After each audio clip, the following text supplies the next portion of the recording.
The terrifying Erling Haaland goes head to head with the wonderful Cole Palmer. Welcome back to FFB Amigos. And today we're going to talk about Manchester City, who's going to welcome at the empty had a Chelsea that finally won a game. Let's get into it a little bit. Manchester City just came. I don't know if you guys watched it. They're struggling in the Champions League. They should be qualified by now, but they're not. And as a matter of fact, they have their last game to play it all for.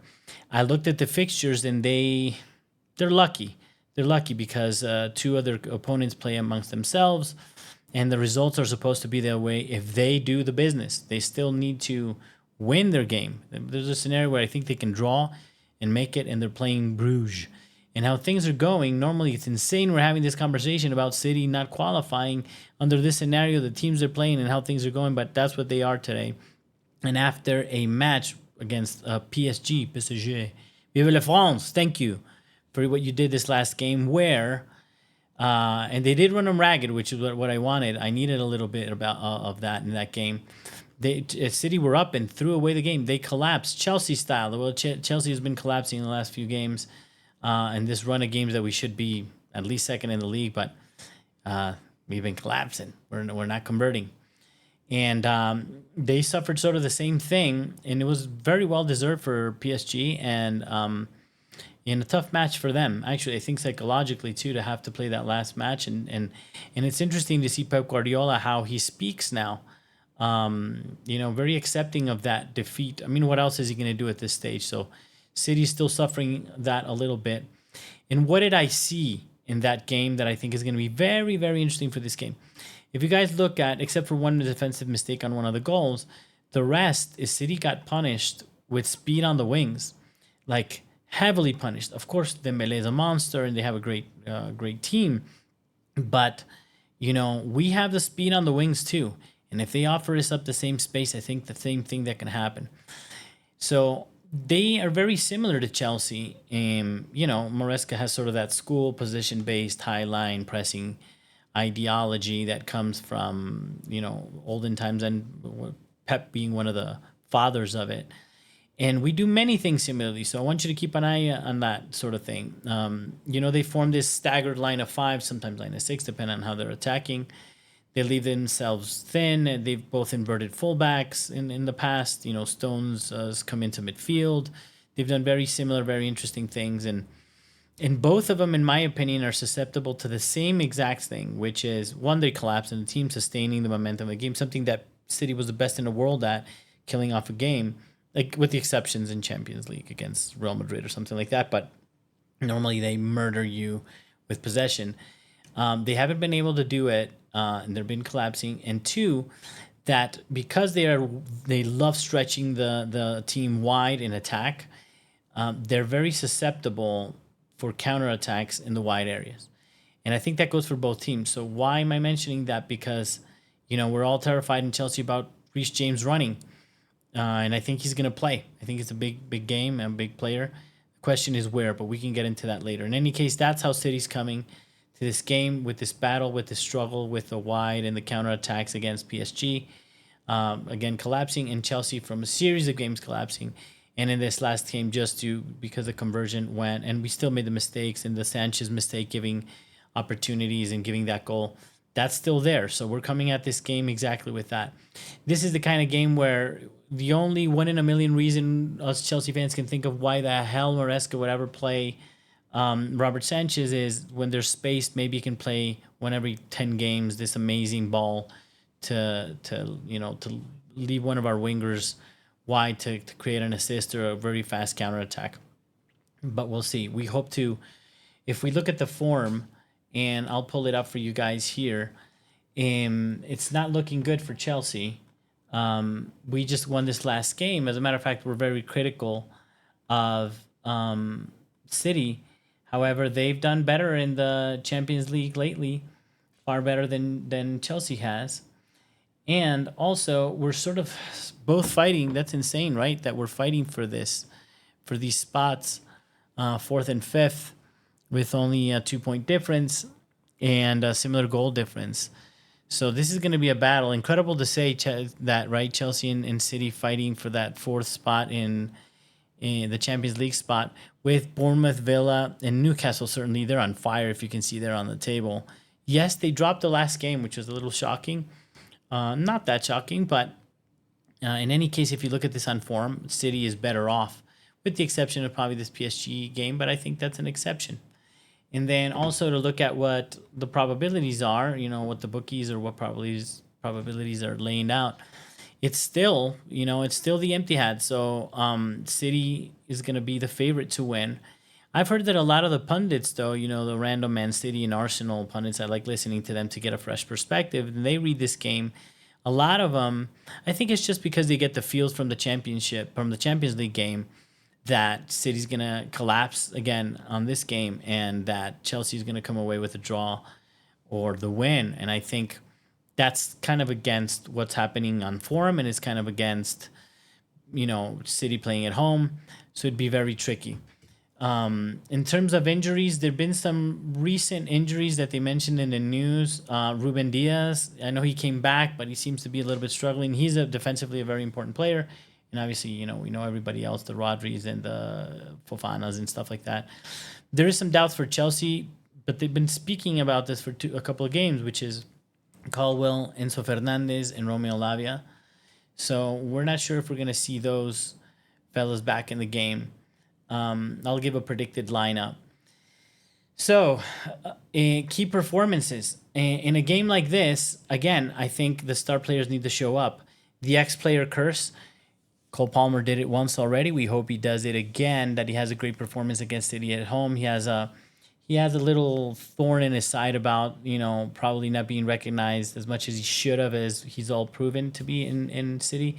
And I think it's okay. I think it's good that he's going to be the one chopping the head off if there's any head chopping in that game. I expect, some heavy marking on him. And I expect Chelsea to not be that crazy and not leave Caicedo's the only DM against probably the best creative midfielder in the world in KDB. But let's see how that happens. In any case, let's go and have a look at the Lewis's predicted lineup.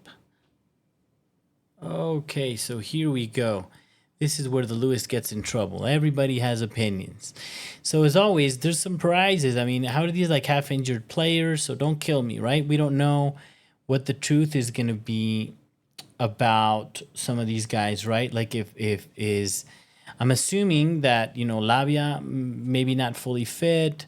I'm assuming that Enzo Fernandez not fully fit, because that's what they've been saying. Let's see. I think the changes will be obvious if they're not.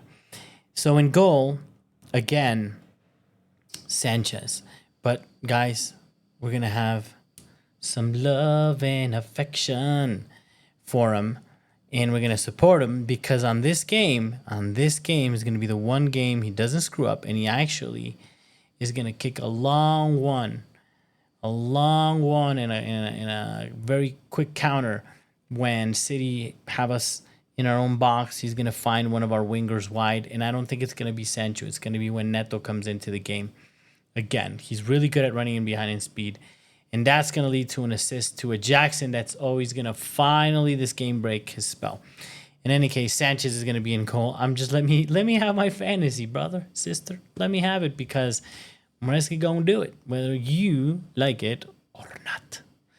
So he's going to be in goal. And then, bear with me, again, assuming Levi is not in tip-top shape. So Toss and Chalobah James really worked. And he did this at the end of the last game. Gusto came in at left back. And since if Lavia is not available, and I think this match needs to be played and won in the midfield. In transition, as always, like I was saying at the beginning of the video, in transition, I didn't say the word transition, but that's what I meant when we get countered wide. And that's the weakness of both teams. So I think he did this. He put Cucurella at the end as the sort of double pivot. So it wouldn't be crazy if that happens. And that might allow Gusto and James to overlap rather than the inverted right back and left back to invert. So again, I'm getting a little creative there, but what the hell. And I think that's kind of counterintuitive. I don't think that the speedster is Sancho, but I think he'll be needed for the link-up play with Palmer, which again I think is going to drop deep, and that's why I like Kukure on that side too. He'll progress the ball a little bit better without having coverage behind him as Gusto as a right back. So that's how I want to see it. And then obviously Madueke, again, guys, I'm not a fan, but I'm also not doing only what I want to do, but I'm trying to be realistic with what I think Maresca is going to do. And yeah, he might play Pedro there, and he actually should. But Madueke, he runs into a forest of legs. That's his been problem. That shouldn't be the biggest problem in this game. There should be space. These guys might give us space. I mean, they will. And we will have opportunities to score in this match. Do not doubt it. This is not the city of old where you don't get a hold of the ball. We will get a chance. We will get the ball. Chelsea's a young team that loves running fast and countering. And I think the best option to do that will be wide. And the question is, with space, will Madueke do it? I think he will. I think he will, but it's going to be down to him to convert, and it has to be Jackson. He's going to get 2 clear chances this match, I'm predicting. He has to put them away because I am certain Palmer will put his away. And I think we need the 3. I think this is not a game. Neither of these coaches, no matter what the bad spot they are, because you would assume maybe even Pep tries to be a little bit more defensive now. That's not going to happen. It can't happen at home. What's really interesting is that dynamic, and some of the pundits were saying, does Maresca have one on Pep Guardiola right now because he was his disciple, he kind of knows his deal? Or is it the other way around? I don't know what you guys think. Tell me in the comments. Of course, tell me what the results is going to be, but I'd love to hear in the comments if you think there's some sort of edge that one of the coaches has on the other. And the other one is who's going to have the better game, Palmer and Haaland. I can tell you right now, Haaland only has a better game if he scores at least 2 or 3. At least 2. Palmer can have an amazing game without scoring, as we know. He's highly influential in the game. I think he's going to come into that fight in midfield. So it might be actually more like a KDB versus Cole Palmer battle this game. And it's so terrifying to think about. And a Jackson v. Haaland in conversion, because they both will get chances, even though I'm very confident. What I do love is having James back. I think set pieces are a great opportunity. There's actually, we can probably put one in a free kick. We can get the free kick. We can probably get a good one in a free kick. Straight to goal or greater crosses. And that's what I was sad about the last game about Wolves and all this run of play. And I'm a little sad about Jackson.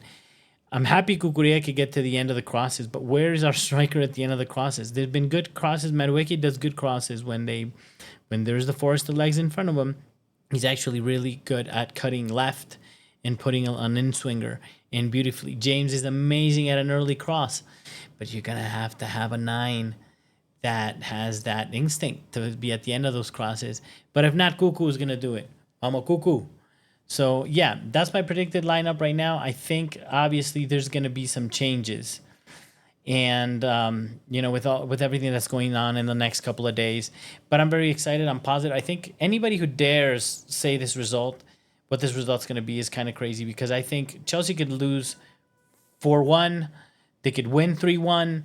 I don't even know how to predict this one, especially with all the things going on with some people tired and all that. It's just insane. All I know is that whoever is able to manage transitions better, is able to populate and control the midfield is going to be the one that wins. And obviously conversion. But I think that the edge on that is absolutely City. So if Jackson shows up and Palmer's able to, and our wingers are able to have a little bit, more shots on target and convert, we're in for a very good match. I think this is going to be an open and exciting match, so all you neutrals are really going to enjoy it. Having said that, the stakes are very high for both teams. Again, not for a title race where you would normally see these, but we're in a battle for top 4, and this is one of our nemesis, one of our villains of the story can be, along with these other that we mentioned earlier. So it's going to be a good one. It's going to be a good one for sure. I will obviously be I'm not ready for a watch along yet, but we will do that hopefully in a couple of games. But for now, I will be doing the reaction video soon after the game is over. So I asked everybody, please like and subscribe so we can continue to build and grow this community and do the watch alongs, and the quality can improve on these videos. I can better serve you. And as always, to all the Chelsea fans and the players, we love you, we believe in you, and come on, you Blues.